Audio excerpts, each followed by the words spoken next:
Hello guys, അപ്പം മിന്നു പോവാണ് കേട്ടോ. മിന്നിന് 2-3 ദിവസത്തെ ലീവൊക്കെ കഴിഞ്ഞിട്ടുണ്ട്. ഇനി അവൾ തിരിച്ചു പോവാണ്. അപ്പോൾ അവളെ കൊണ്ടാക്കാൻ പോവാണ് കേട്ടോ. അവൾ നേരെ KSRTCയിലാണ് പോണത്.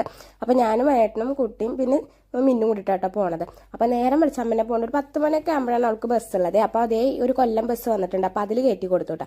അപ്പോൾ തിരിച്ചു വരുമ്പോൾ നമ്മൾ ഓൾറെഡി വണ്ടിയിൽ പാസ്ത, കോഴിമുട്ട, പിന്നെന്താ ഫ്രൂട്ട്സ് ഒക്കെ കൈ പിടിച്ചിട്ടുണ്ട് കേട്ടോ. അല്ലെങ്കിൽ ഇയാൾക്ക് വിശക്കും. വിശന്ന് കഴിഞ്ഞ് പിന്നെ നമ്മൾ വേറെ എവിടെയെങ്കിലും ഫുഡ് മേടിച്ച് കൊടുക്കേണ്ടി വരും. പിന്നെ അത് കഴിഞ്ഞ ശേഷം നമ്മൾ നേരെ വയനാട്ടിൻ്റെ വീട്ടിൽ പോവുകയാണ്. അപ്പോഴത്തേക്കും ബനിയനൊന്നും ഇട്ടിട്ടില്ല കേട്ടോ. ചൂട് എടുക്കേണ്ടി പറഞ്ഞിട്ടൊരു ട്രൗസർ മാത്രമായിട്ട് ഇട്ടിട്ടുള്ളൂ. പിന്നെ വീടിൻ്റെ ഫ്രണ്ടിൽ കുറച്ച് പുതിയ മണ്ണ് കൊണ്ടുവന്നിട്ടുണ്ട്, ഇങ്ങനെ മുറ്റം ഒപ്പാക്കാൻ വേണ്ടിയിട്ട് കേട്ടോ. അപ്പോഴാണ് എനിക്ക് ഓർമ്മ വന്നത് മണ്ണപ്പം ചുട്ട് കളിച്ചാലത്. അപ്പം 2 ചിരട്ടൊക്കെ എടുത്തിട്ട് കുട്ടിക്ക് പഠിപ്പിച്ച് കൊടുക്കുകയാണ് കേട്ടോ, എങ്ങനെയാണ് മണ്ണപ്പം ചുടേണ്ടത് എന്നുള്ളത്. നമ്മുടെ പണ്ടത്തെ കളിയാണ്. ഇപ്പോഴത്തെ പിള്ളേർക്ക് അത് അറിയില്ലല്ലോ. അപ്പം നമ്മളത് പഠിപ്പിച്ചു കൊടുക്കണ്ടേ. പിന്നെ എനിക്കും മണ്ണപ്പം ചൂടാൻ വേണ്ടിയിട്ടൊരാഗ്രഹം. അപ്പം ഞാനും കൂടി കളിക്കൽ തുടങ്ങിയിട്ടോ. അപ്പം എന്താണെന്ന് വെച്ച് കഴിഞ്ഞാൽ ഇങ്ങനെയാണ് ഞങ്ങൾ മണ്ണപ്പം ചുട്ടാറുണ്ട്. എല്ലാവരും ഇങ്ങനെ ആവില്ല, ഒരൊറ്റ തട്ടിയിട്ട് പൊന്തിച്ചെടുക്കുകയല്ലേ ചെയ്യാറ്. ഞാൻ 2 വടിയൊക്കെ ഇട്ട് തട്ടിയിട്ടാണ് എടുക്കാറ്. പിന്നെ അച്ഛൻ വന്നപ്പോൾ പലഹാരം കൊണ്ടുവന്നിട്ടുണ്ടായിരുന്നു. അപ്പോൾ ഉണ്ണി കൈ കഴുകിയിട്ടില്ല പറഞ്ഞിട്ട് ആൾ മേടിച്ചില്ല. അപ്പോൾ അതിൽ ഐസ്ക്രീം ഉണ്ട്, പിന്നെ കോഴിമുട്ട, പഞ്ചസാര, അങ്ങനെ എന്തൊക്കെയാണ് കേട്ടോ. അപ്പോൾ ഈ തേക്കുന്നത് കണ്ടത് എൻ്റെ വെള്ള ഷർട്ടാണ് കേട്ടോ.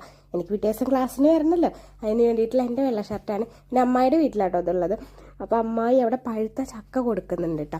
പഴുത്ത ചക്കയൊക്കെ ഇവിടെ കിട്ടൽ തുടങ്ങിയിട്ടുണ്ട്. നിങ്ങളവിടെയൊക്കെ കിട്ടൽ തുടങ്ങിയോ? മാങ്ങ പഴുത്തത് കിട്ടൽ തുടങ്ങിയിട്ടില്ല കേട്ടോ. അപ്പോൾ അതേ ഷർട്ടൊക്കെ തേച്ചിട്ട് കയ്യും പിന്നെ കഴുത്തിൻ്റെ ഭാഗം മാത്രം തേക്കുന്നുള്ളൂ കേട്ടോ. ബാക്കിയൊക്കെ കൊട്ട് കാരണം കാണില്ല. അപ്പോൾ അതേ ഇങ്ങനെ മടക്കി തന്നിട്ടോ. ഒരു ലോണ്ടറി കട തുടങ്ങിയാലൊന്നും ഞാൻ ആലോചിക്കുന്നുണ്ട്. പിന്നെ ചക്കക്കുരുപ്പേരി ഉണ്ടാക്കിയിട്ടുണ്ടായിരുന്നു. അപ്പോൾ അതും തിന്നു. അപ്പം ഇന്നത്തെ ഇവിടെ എത്ര ഉള്ളൂ.